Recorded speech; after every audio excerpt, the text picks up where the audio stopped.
నమస్తే అండి. నా పేరు సురేష్ అండి. కాకినాడ మాది వలసపాకలండి.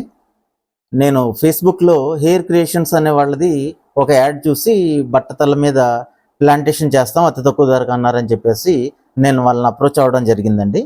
జరిగిన తర్వాత ఒకసారి వెళ్ళి వాళ్ళని కలవడం జరిగిందండి. కలిసిన వెంటనే వాళ్ళు నాకు బాగా మోటివేట్ చేసి వాళ్ళు ఒక 80,000 రూపాయల లోన్ చేయించారండి. ఇమీడియట్గా 10,000 రూపాయలు క్యాష్ తీసుకున్నారండి. ఇది జరిగి సంవత్సరం అవుతుందండి. దసరా ఆఫర్ అని చెప్పేసి నాకు ఇచ్చారండి. ఇది 98,000 రూపాయల ప్యాకేజ్ కిందండి, దాదాపు 1,00,000 రూపాయలండి. అయితే ఈ రోజుకి కూడా వాళ్ళని ప్లాంటేషన్ చేయడానికి వెళ్తూ ఉంటే నీకు డయాబెటిక్ ఉంది, అది ఉంది, ఇది ఉంది, ఒకసారి టెస్టులన్నీ చేయించమని ఇప్పటికి ఒక 4 సార్లు టెస్టులు చేయించాల్సి వచ్చిందండి.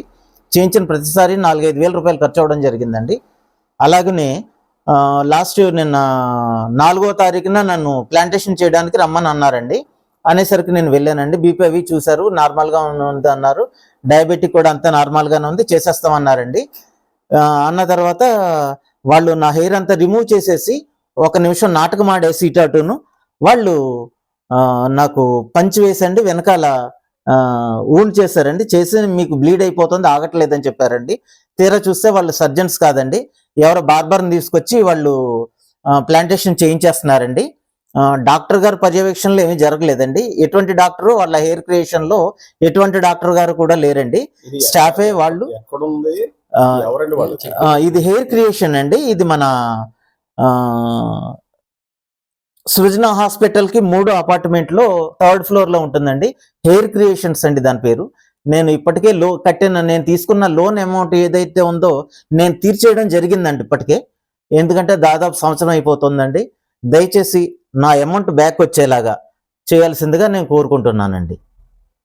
ఇప్పుడు వీళ్ళని నేను అప్రోచ్ అయిన వెంటనే 5 నిమిషాల్లో అండి నన్ను మోటివేట్ చేసి కమిట్ చేసి లోన్ చేయించడం వెంటనే చేయించేశారండి. నా దగ్గర ఉన్నటువంటి 10,000 రూపీస్ వీరికి ఇచ్చేయడం జరిగిందండి.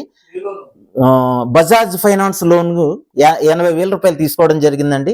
నా దగ్గర పాకెట్లో ఉన్నాయి కూడా వెంటనే 10,000 ఇవ్వడం జరిగింది. అలా మోటివేట్ చేశారండి. వీళ్ళు హెయిర్ రిమూవ్ చేసిన దగ్గర నుంచి నేను బయటికి వెళ్ళడానికి కూడా లేదండి. అసలు మొత్తం హెయిర్ రిమూవ్ చేశారండి, గుండు చేశారు మొత్తం నాకు. అలాగనే నాలా ఎవరు బాధపడకూడదండి. వీళ్ళ బోగస్ హెయిర్ క్రియేషన్స్ బోగస్ కంపెనీగా వీళ్ళది నేను చెప్తున్నానండి. వీళ్ళ బారిన ఎవరో పడకండి దయచేసి. వీళ్ళ మీద తగిన చర్యలు తీసుకోవాలని అధికారులను కోరడం జరుగుతుందండి. పోలీస్ వారిని అధికారులను కోరడం జరుగుతుందండి. మరి ఏమైనా కంప్లైంట్ ఏమైనా ఇస్తారండి వాళ్ళ మీద? నేను ఇప్పుడు ప్రెసెంట్ కంప్లైంట్ ఇవ్వడానికి వెళ్తున్నాను సార్. నేను అది సార్.